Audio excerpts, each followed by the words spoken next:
Hello and welcome to Sam's on Wrestling, and this is our count-out video.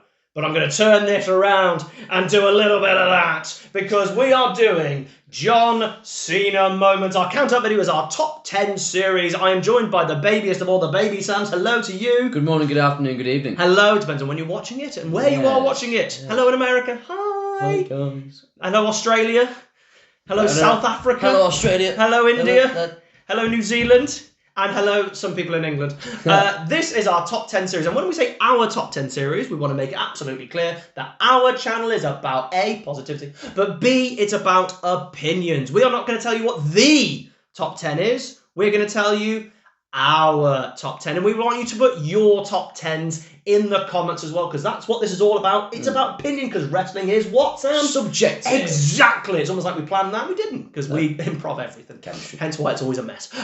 So this is our top 10 John Cena moments, not matches. This is moments. You have to take a little moment, a segment, a piece, a tiny bit, and that's what you're going to talk about. Reason being we're not doing matches, we've already done it. We've done John Cena's top 32 matches, and we did it as a bracket series. Can you remember what we had as the winner?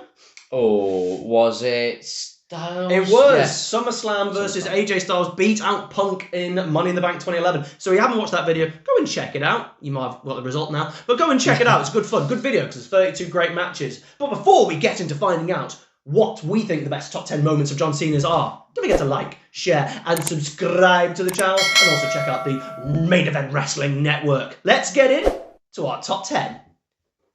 But before we do number 10, Sam, apparently you have some honourable mentions. I had to get them in there. Would you like to do your honourable mentions before number 1, just in case I turn up and do them? So, okay. You have your honourable mentions. I just want to say everyone know that there's an honourable mention, 10 to hooks to go. I have 2 honourable mentions, Lovely. so do strap in. So before we do number 1, we'll do your honourable mentions.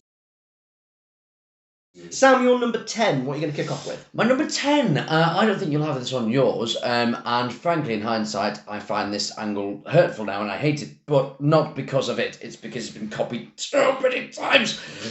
The brawl with Brock in 2012, the pull-apart brawl. I mean, Triple H loves a pull-apart brawl.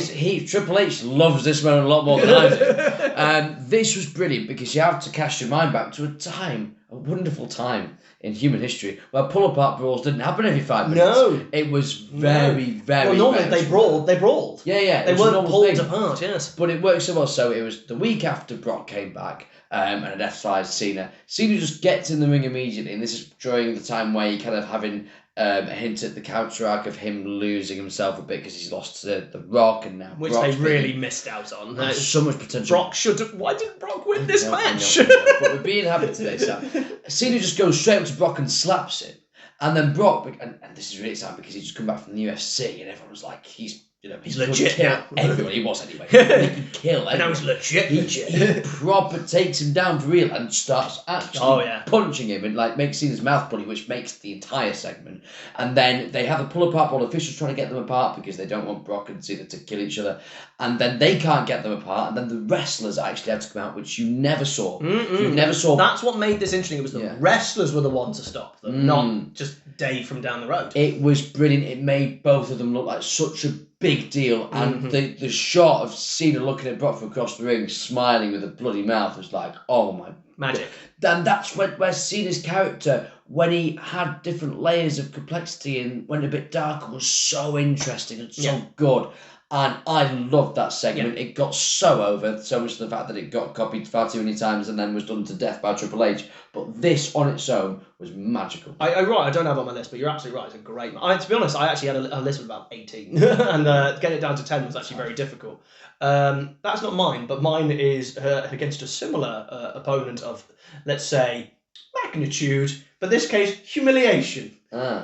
It's The Rock and his wrist. No, what's happening now? Much he loves his wrist. It's on his wrist. That's what he was saying, going, my promo, right here.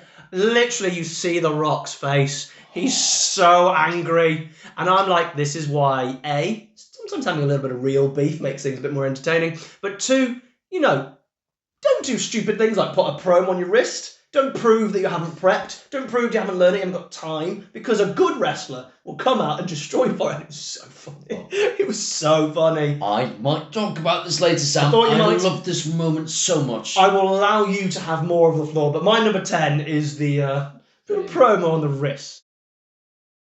We move on to number 9, Sami Zayn. This is almost a weirdly not talked about moment anymore. I don't know whether it's because of his heel turn with The Rock, but I thought this was a magical little mini moment. His face-off with The Rock at WrestleMania 40. Oh, what a wonderful... It gets caught up in the carnage of everything else. Because to be honest, Cena feels almost a little out of place, actually, in it a little bit. A little bit. Like, I get the fact he's coming because he had a beef with Solo. So it makes sense, and he'd lost to Roman a few times, and he's the hero saving the day. So, like... Hero. Yeah. And also costing The Rock with his rivalry with The Rock, so it did make sense. Well, it wasn't a great run, was it? Yeah. But that moment when he's AA'd Solo through a table, and then you have the wonderful shot. That's what WWE can really do well these days. The shot of his face close up, and then the "if you smell" and Sam, it's what a moment. Well, there's a reason, Sam, that in our last year Christmas series, we might be advertising that at the end of the video, we decided what the best moment of 2024 was, and we picked the entirety of the end of WrestleMania's main event, which is such a cheat. But at the end of the day, it's because it's magic. It's one of the greatest things in wrestling history. And that Cena Rock thing is definitely a part of it. That took it into the next gear. The moment where, because you had a heel Rock versus a face Cena, which was so fascinating. I wish we'd got to see it. Why wasn't one of them a heel anyway? I know. It was a missed opportunity. It was fantastic. And that moment in time, especially for me, I saw Rock and Cena when I was 12. And to get to watch those two face off and just stand in the ring, look at each other and look at the crowd, chills just even talking about it. It was amazing. I was at university having real conversations about it and like dissecting it. You're like a little 12-year-old. Oh, the difference. I know. That meant a lot to me. I thought it was an incredible moment that we got and loved it. My number 9 is essentially why I had to whittle it down. And what I've done is I've cheated. Oh, have you? Because I like to cheat. And I've put them all at number 9. And I will give you a specific one as number 9 if you want. But essentially, all of his raps I have put in here because I had like 8 of them. Like, I'll give the one that probably just missed out is his one against Brock. Your brain. Love it. His raps were amazing, got over for a reason. The one I picked is his first ever proper one as a babyface. Unbelievably. And it's Survivor Series. So he's literally joining Team Kurt. Okay. And he literally does essentially one against the whole team. Yeah. And he brings in the Buried Alive match. He brings in the ambulance. He says, I wonder if I can trade in my stable for a one-night stand with Sable. It's magic. It's hilarious. And you could just tell he's going to be a big star. You could just tell why he's turned babyface in this one rap. But let's be honest, Sam. It's all the Thuganomics raps. I wanted to have them on there. I had so many of them. You can't just have top 10 moments of raps. So I went, do you know what? Because I'm including all of them, I'll make it as low as 9, and I love all of them. Yeah. The one I love the most, weirdly, is the one that people don't talk about, which is actually the one from Survivor Series 03. I haven't seen a lot of them. I do love the one against The Rock, though. The Rock's come up quite a lot again in this video, but the one it was returned from Thuganomics, which is really cool. Of course, The Rock does the Rock concert, and everyone's like, Cena's was better. The Rock concert was... The theme of that feud. Was rubbish. Yes. We move on to number 8. One of the all-time iconic Cena moments, his return at Royal Rumble 2008. Oh, well, of course. Wow. What a magical moment. It was so good that people who despised him and didn't want him to be back popped and cheered and went mental because it was so unexpected in a world where we didn't have all of these dirt sheets who knew everything and could spoil stuff. No one knew. No one knew. No one. A lot of the wrestlers in the Rumble didn't know. Yes. Which is I find awesome. That's why I love wrestling. Like little things like that. And the moment of it's probably the greatest, other than Edge, probably the greatest Royal Rumble return ever. I think. I think Edge did because he's coming back from 9 years. The him coming out, the crowd go mental, but then there's another pop when he comes down the ramp and everyone sees him, and then the JR's going, the roof is exploding off of Madison Square Garden. It's a classic, Sam. Oh, it is. And we'll forget about the run he had up to Mania after that. We'll forget everything else. We'll forget beforehand, we'll forget for afterwards. Exactly. Brilliant. My number 8, Sam, is potentially attacking the new version of John Cena when he destroys Roman Reigns. Because quite frankly, WWE was rubbish at this point. I was gone. I think me and you knew each other at this point. No, it was 2017. Was it 2017? Yeah. And I was just so not inspired. I was sick of it. When people say bring back Vince, watch 2018, 2017, 2019, 2020, 2021, and I think you're an idiot. I just think you're an idiot. One bad year of Triple H and you want to bring back that. But him destroying Roman is exactly what every fan wanted. We literally, you shoved Roman down our throats. It's only the same as Cena. But Cena had something that Roman didn't. At the time, he had charisma. He could storytell in the ring. He also was brilliant on the mic. Roman had none of this. He looked great. And just to watch him just essentially annihilate him was brilliant. And I think it was the best thing that ever happened to Roman, because I think it really embarrassed him. And I think it did lead to him becoming awesome now. And I now love Roman now. But at the time, Sam, good grief, I was so sick of Roman. I was sick of WWE. So watching Cena, who had only just come back himself, embarrass Roman. Oh, magic to me. It was brilliant. It's one of his arguably best promos of all time, and it's great. I think for me at the time, I wasn't so bought in and tell him, because I was like, well, he's going to beat Cena at the pay-per-view. And he did. Yeah, and he's still, and it was a weird pay-per-view, wasn't it? It was like Payback or something, and wasn't then it? there was some really good matches on there, big matches. But I just, at the time, I was like, well, nothing's going to change, though. And at the time, I was like, you're almost doing this to make us accept Roman more. You know what I mean? Yeah, they did. I thought that's the vehicle. That's what this is for. So I thought Cena went past to the vehicle. No, I think it's do this, and he was like, yeah, but I'm going to do. Well, no. This. And then after that, Roman forgot his lines. He was like, "Oh boy, let's go over here." Yeah. Oh, that's what I'm saying. That didn't help. It's great. I just think I wasn't encouraged by it in the way I should be, because I was like, well, nothing's going to change. But this arguably should be on my list. It's not. It's glorious. And Roman ultimately, Roman ultimately deserved it at the time, and it was good for him. I love it. Number 7, Sam. So this, I had a lot of moments that I had on here that I could have had on here that weren't really Cena moments. They were moments he was in and that were about someone else. Yes. I've tried to cut down some of those moments. However, the moments I've kept in here that are more about other people, they're more about other people because Cena makes a star. Yes. I think that's very important. So it's not a Cena triumphant moment, but it's a moment where Cena makes someone. I've gone Firefly Funhouse match. What specifics? You can't have a match. No. Give me something in it.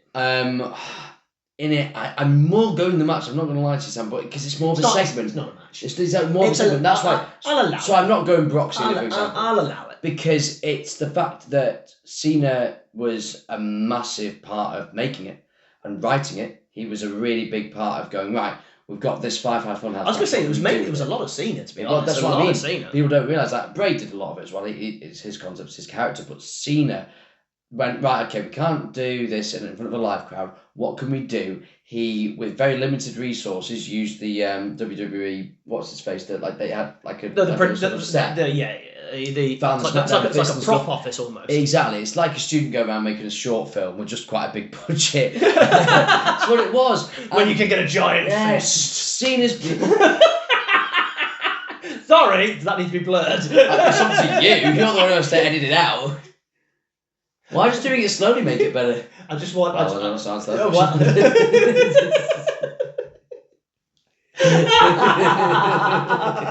Do you know what, Sam? I'm glad you've actually mentioned the Firefly Funhouse. Yes. And we'll talk about it a bit more later.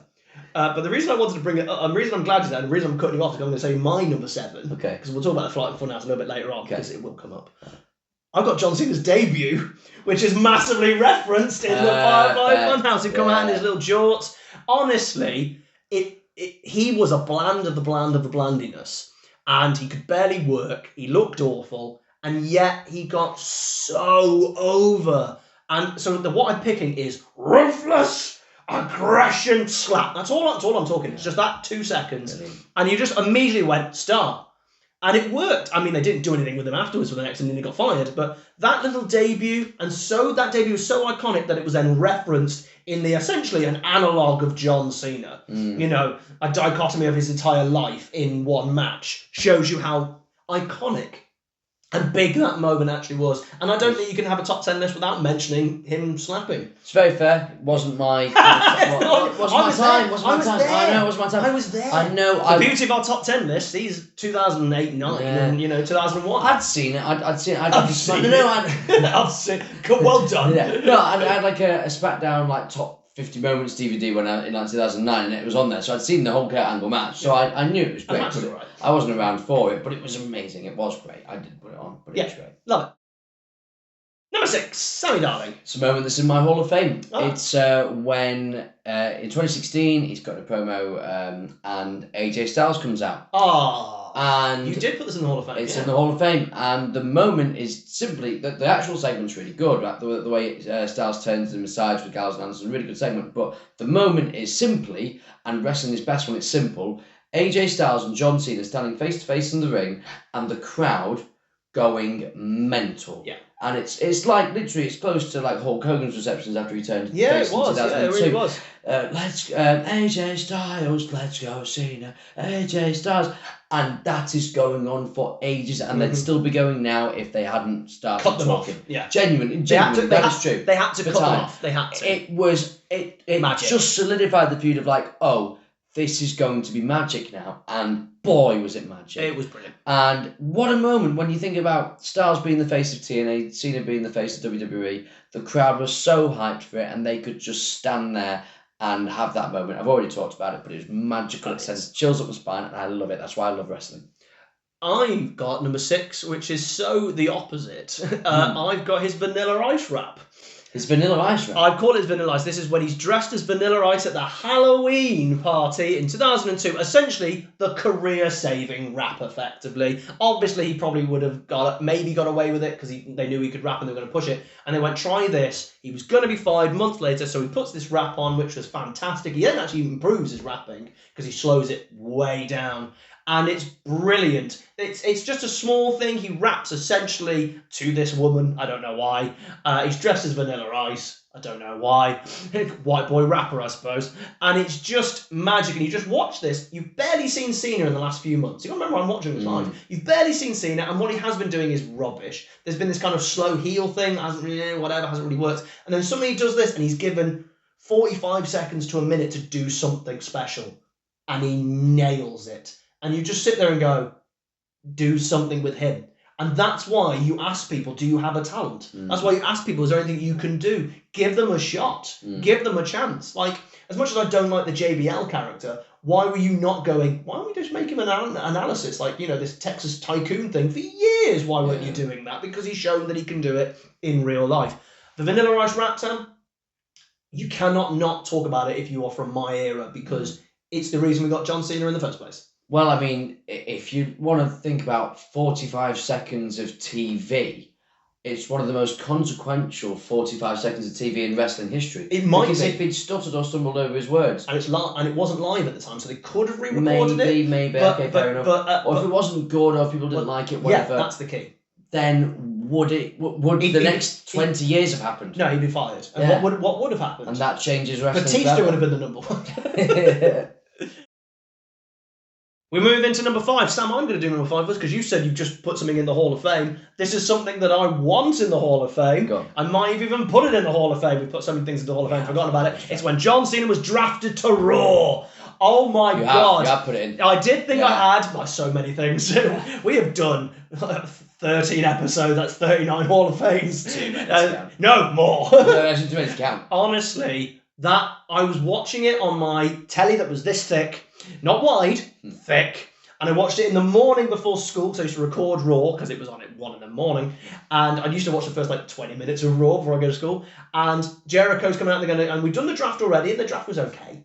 And this is what makes it special, because the draft they did before, it was like Shelton Benjamin, Rene Dupree. They did do Triple H, but they retconned it immediately. Yeah. So there was no, big stars. So Jericho's out there and going to go, who is the first draft? And I went, you're going to do it one at a time. Okay, fair enough. And Cena came out, and oh my God, the noise. Yeah. They went mental. He went, he's quite a big star, this bloke. And I also went mental because it was just like, you've drafted the WWE champion. The hottest star going in WWE right now has been drafted. Which also, is like Batista going to a SmackDown. Yeah. We picked this You go He's now. that guy. You go. His new toy. Yeah. Better toy. You go to SmackDown. You fight Booker T. Yeah. You go fight Booker T, who's also cross and he's on SmackDown. Off you go. Honestly, Sam, watching it before school was like, I wasn't even that big a fan. Yeah, but it's just the size of the moment, isn't it? I know what you mean. It was huge. Yeah. And you notice most of my moments are from the early scenes when I was a kid, and you've got Yeah. them from your kid. It's just fascinating to me. What is your number 5? What's your halfway point? Here's where my notes on the wrist promo is. I love it. I love it so much because I could do an entire controversial take on what I think of The Rock post 2004. I really could.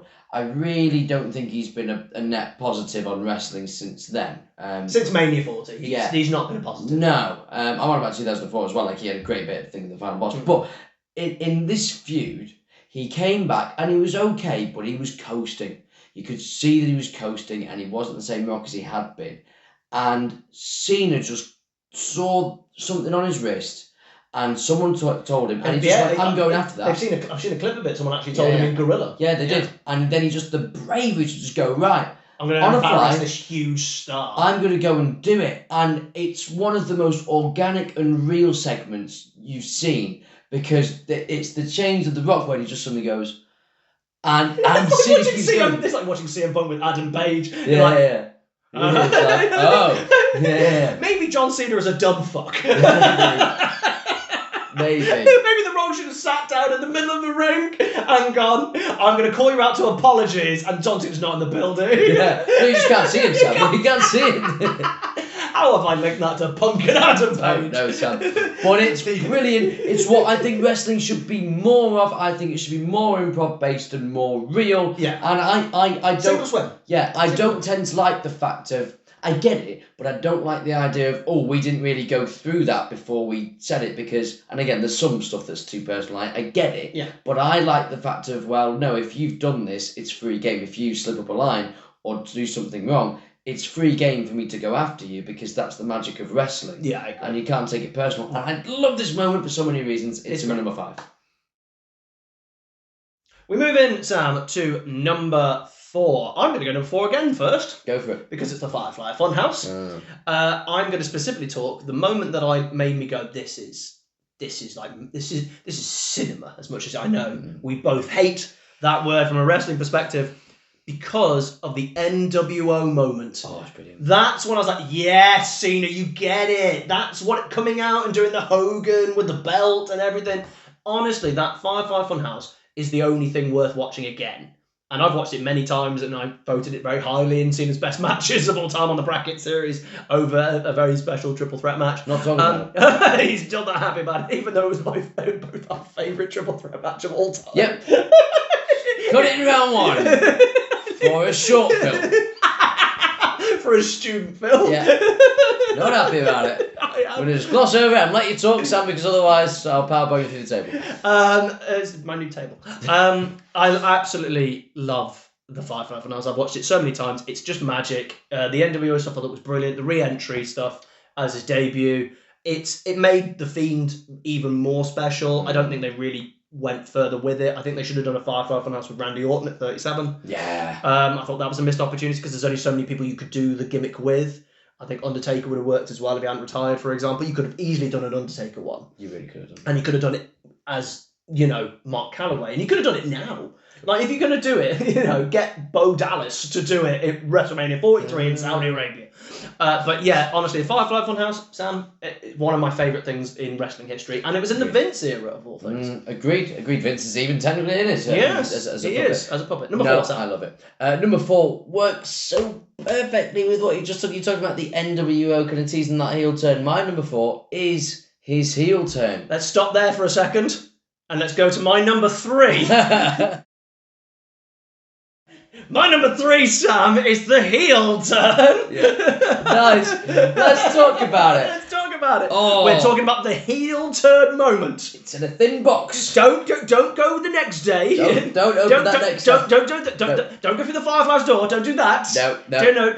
No. We're here. We're here when we're staying. Yes. That was one of the best things that's ever happened in wrestling, and it was such a letdown. Yes, but... And I'm sure we'll talk about it in our Christmas series coming up at the end of the year. Yes. Because I'm sure it'll do quite well in the moments of wrestling, and I'm sure it'll do quite well in the top 10s of WWE, and also might do quite well in the top 10 words. Yes. But the heel turn, Sam, your number 4, my number 3. It's Sam, magic. It's unbelievably well executed on the night as well. The storytelling of the fact that he took advantage of Punk being stomped by Rollins, which is a very unseen thing. They're doing little hints as well with limited time and limited appearances. They did that. He won, and he still wasn't a heel. We were still cheering him, but then The Rock comes out. Cody tells him to F himself, which was also magic as well. Brilliant.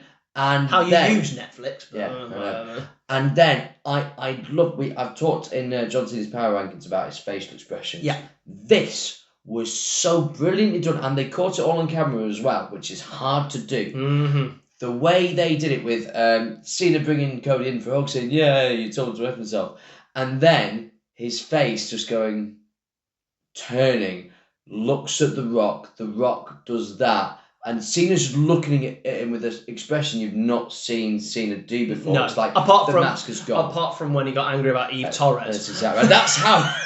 That's how angry he was to turn on Cody, Sam. Is there anything else you want to mention about the heel turn? Nothing else about you personally or about me? I wasn't going to talk about it, Sam, but I saw it all coming. I saw it all in a vision. I foresaw the entire thing. They watched our predictions video and said, let's use that. That's a great idea. So actually, I'm really sorry for what I've done. I'm not the guy who invented bubble baths. It was me, Austin. It was me. Vince Russo still thinks that's good. I got into an argument with Vince Russo about the higher power thing, genuinely. And I'm just going to say this now. I think Vince Russo's a twit. Sam, that's not one of the controversial things, though, is it? No, that's why it's not mentioned. Sam, what's your number 3? Let's go to amazing. Do you not want to say anything about the heel turn? No, I don't. The heel turn was just magic to me. You've summed it up so perfectly. I think it's as good as the Hogan one. Sadly, Hogan now wins because they didn't back it up. Your number 3? My number 3 is... Oh, right, yes. I've just made sense of that note. I just had winning 16. I'm like, what? Number 16, when he won specifically. I'm not doing the match. Now, the match is scrumptious. The Royal Rumble, yeah. The actual Didn't leave the ring. Nope, did not leave the ring. I wish they never did. They... put on a belt of a match, but it's the finish for me when Cena pins Styles 1, 2, 3 after a really intense match, and he kind of just sits there for a moment and is just really, really authentically happy. He hugs Charles Robinson, and you got the celebration, which was a nice touch. Yeah, and I don't agree with the way they handled the whole WWE Championship around that time, but let's just forget about that. Lost it a month later. Not even that, so it's like 2-3 weeks, genuinely. Is it Rumble's Elimination Chamber? It's like 3 weeks. Really close. So that was stupid, but we can just forget about that. Well, to be fair, Ric Flair's 16th was also very similar. No, I know. But we'll forget about that and park it and take our smarky wrestling brains off and just go, that's history. Yeah. And it's awesome, and it's awesome that he was clearly so happy about it, and what a way to do it. A brilliant 17th, take notes. It was just a really nice, wholesome wrestling moment where you just go and celebrate and go, wow, that's actually history. Yeah. And I loved it. I absolutely agree. We're into our silver medal positions. Sam? It's his return in 2021. SummerSlam. Money in the Bank. Money in the Bank. SummerSlam's and then the led match. into SummerSlam. Yes. I adore this return. Was there a crowd? There was a crowd, Sam. Right. They went bananas. Yeah. That's why it's in here. We hadn't seen Cena since the Firefly Funhouse. And Money in the Bank that year was, I think, the first proper pay-per-view where we had a full crowd. I think we had a park crowd at Mania. Then had the dome. There was I think they had a SmackDown that had a crowd. That was the SmackDown before Money in the Bank. Yeah. And then it was like, this pay-per-view was like a big celebration of some normality coming back. It reminded me of, and I know this sounds insane, but it reminded me of the SmackDown after 9/11. I get what you mean. It reminded me of that. It felt like, no, we're back together, we're doing this all together. It felt like a big, we're doing this together thing. Crowd included. Yeah, and it was like the event was bigger than the actual show in terms of we're going to come together and isn't this exciting? We're getting to do what we used to do again, and there was such a wonderful feeling there. And I actually booking Roman really good as well, so that the show was good. And then Roman at the end, he's beaten Edge because of Seth, and he's just celebrating. No one thinks it's going to happen. I don't remember this being rumoured at all. It wasn't. At the time. No one knew. And you just suddenly hear your favourite theme.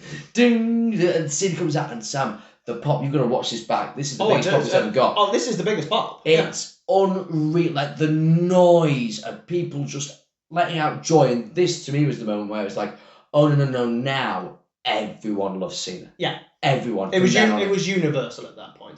What a wonderful moment. My number 2 is when he was not universal. Oh dear. We are in the ECW arena, and it is probably the greatest non-planned spot segment in wrestling history. Really? The shirt throw.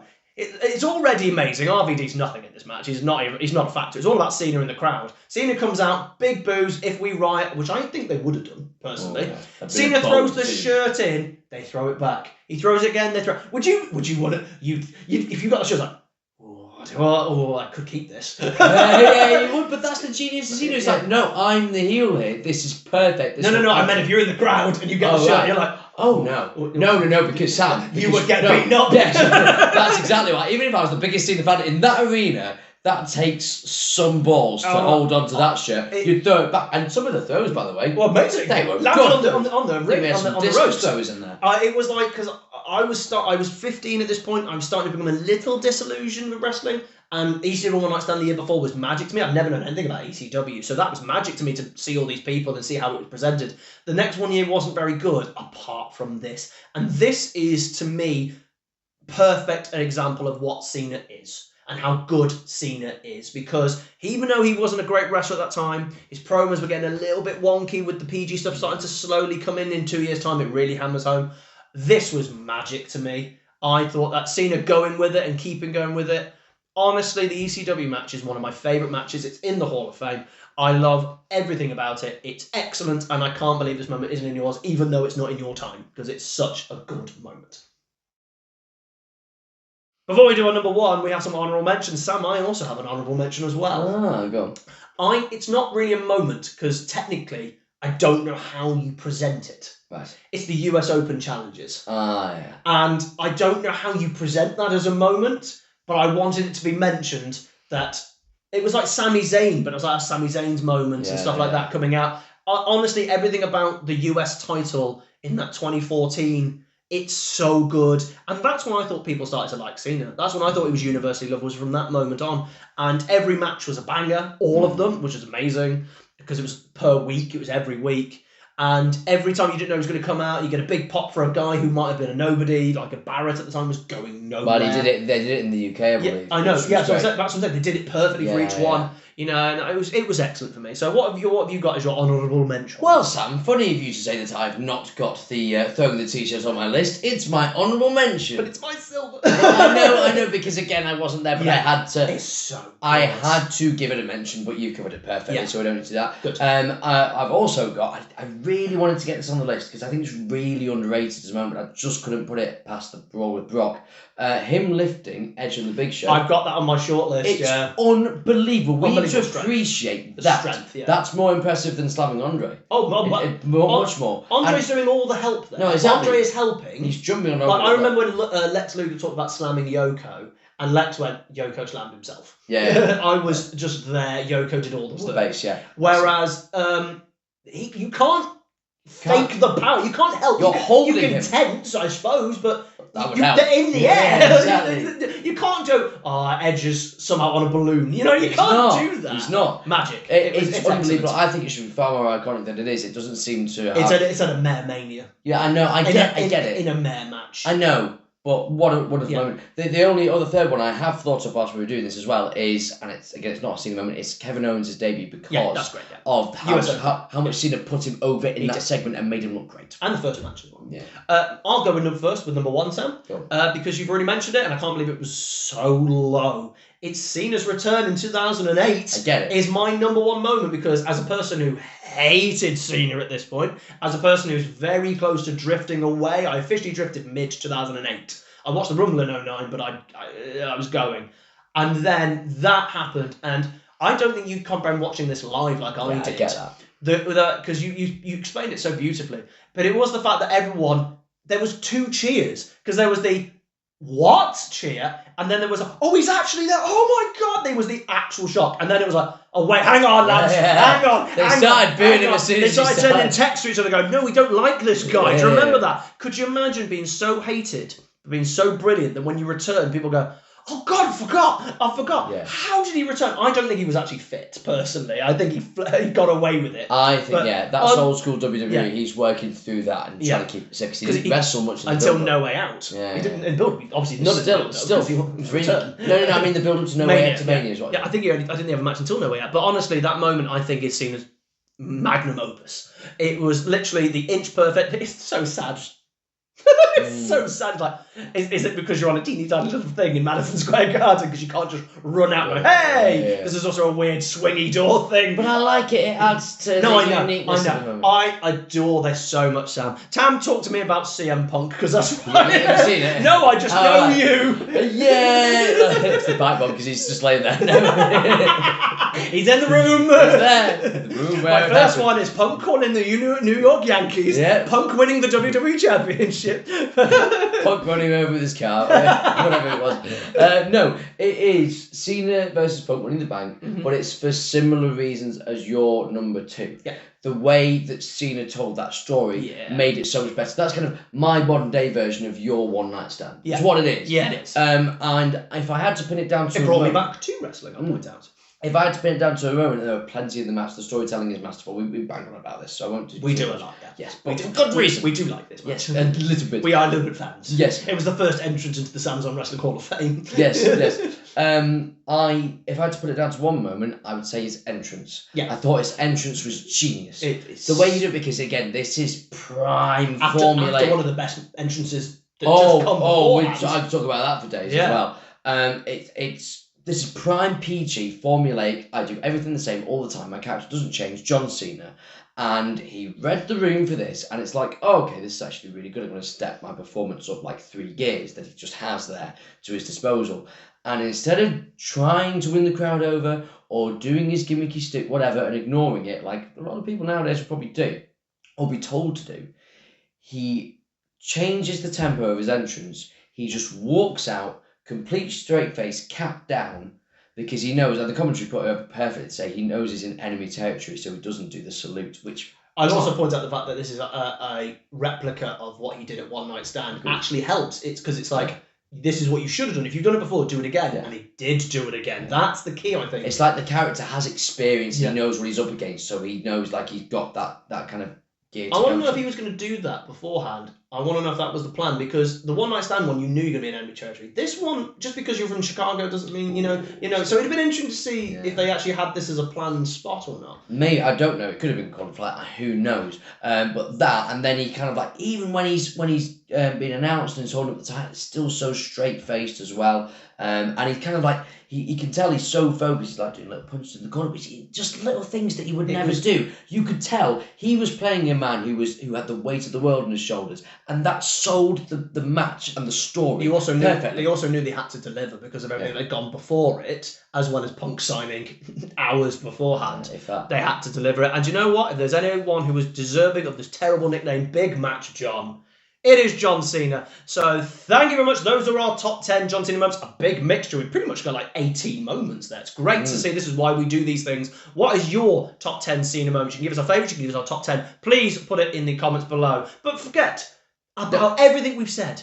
Because I tell you what, Sam, we might talk about this man during our Christmas week. If you're not familiar, we do an episode every single day from the 24th of December all the way to the 1st of January. And we have a certain power rankings video that will happen on the 28th, I think. And someone in this video might just turn up. It's not Baby Sam. He's been fired.